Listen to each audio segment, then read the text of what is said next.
This represents South Africa's third request for additional provisional measures since the court's original ruling in January, in which it ordered the implementation of 6 provisional measures in relation to Israel's obligations under the Genocide Convention, including that it enable the provision of urgently needed basic services and humanitarian assistance in Gaza. South Africa subsequently formally requested additional provisional measures in February, which resulted in the court affirming its original ruling, and then again in March. The latter request saw the court on March 28th order additional measures in relation to the unhindered provision at scale of urgently needed basic services and humanitarian assistance, and that Israel ensure that its military did not commit acts which constitute a violation of the rights of the Palestinians in Gaza as a protected group. The South African presidency on Friday said its latest application followed the escalation of Israel's assault on Rafah, which poses extreme risk to humanitarian supplies, basic services in Gaza, the survival of the medical system, and the very survival of Palestinians as a group.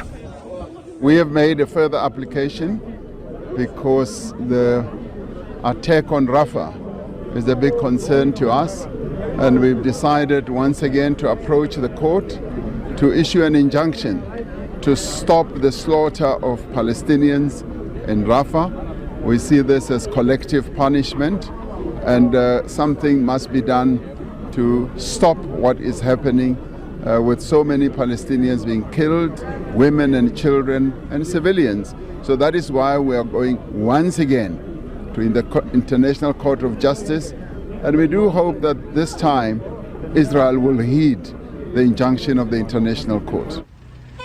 In its latest filing, South Africa argued that the situation in Gaza had significantly changed since the court's last provisional order in March.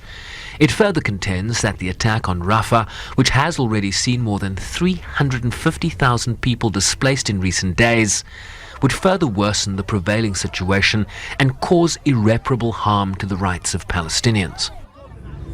The Rafah border crossing in Gaza's south, a key humanitarian lifeline, has been closed since Israel took control of the Gaza side of the border with Egypt last week, exacerbating already dire humanitarian conditions, while the UN has warned that a military assault on Rafah would be a human catastrophe.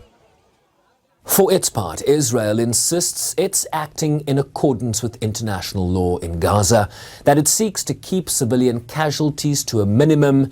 It has labelled South Africa's genocide case baseless, while referring to Pretoria as the legal arm of Hamas. Thursday and Friday's hearings will be the first public hearings since the original arguments were heard from both sides in January.